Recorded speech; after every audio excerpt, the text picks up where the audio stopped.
Helo pawb, dwi yn y Bannau Brycheiniog rwan, mynyddoedd yn Ne Cymru.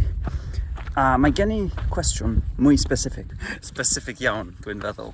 Mae Sbaeneg a Chymraeg yn cymysgu yn fy mhen. Basically, I was thinking just now about adverbs in different languages, which I find very interesting because in some languages, the adjectives and the adverbs, for the most part, look exactly the same. What I mean by that in practice is like, in German, if you want to say like, he ran quickly, so you're using an adverb there. Quickly is an adverb that modifies the verb. It's not just an adjective describing an object.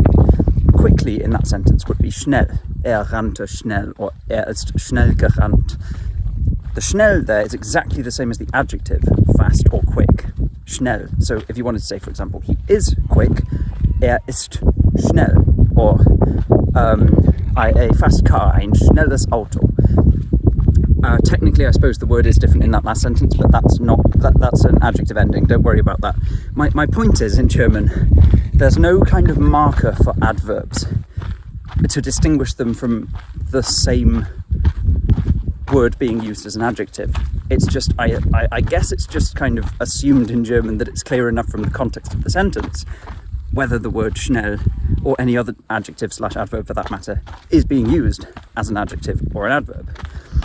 And the fact that German seems to work just fine this way makes me wonder why in other languages, like, at least off the top of my head, I'm pretty sure most adverbs in English have some kind of marker, like often ly, li, on the end. So in that example sentence I just gave, you can't say he ran quick. Well, you might hear people say that, but it's not really correct. You should say he ran quickly, or, he climbed bravely, or she sang beautifully. You wouldn't just say she sang beautiful.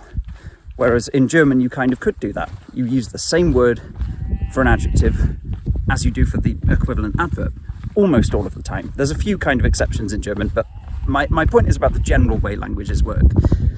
And in Spanish, correct me if I'm wrong, my wonderful Argentine audience, but I'm fairly sure adjectives and adverbs are always distinct from each other because the majority of adverbs, maybe even all, but certainly the majority that I'm familiar with end with mente, actualmente, like the current, the current government, el gobierno actual.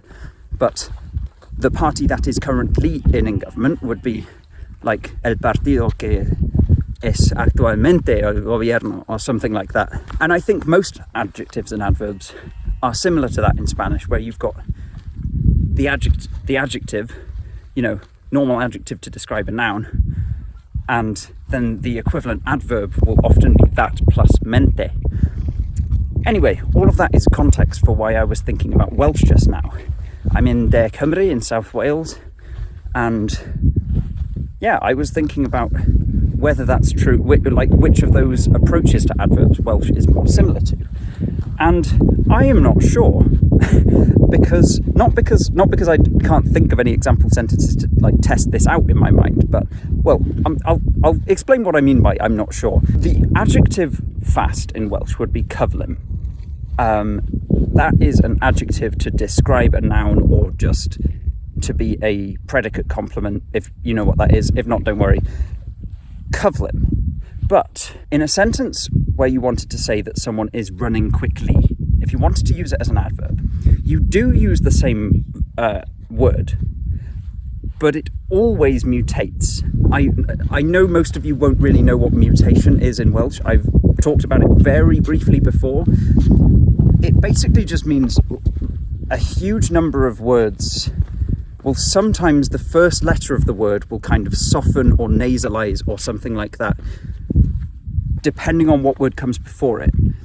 Now, this happens in Welsh basically just to make sentences flow better.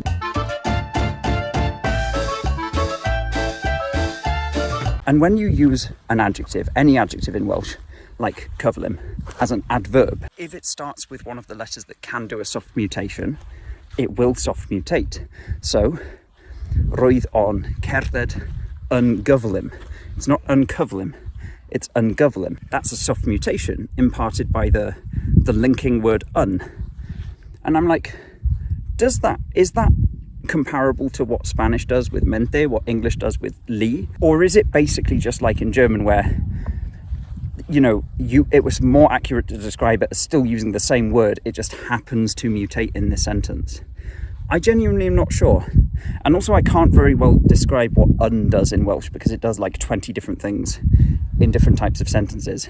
So I'm not sure how that would be considered in this context as well. Is un plus adjective kind of the formula for making an adverb, like mente is in Spanish? Or am I just overthinking this? Also, these sheep were definitely judging me during that monologue.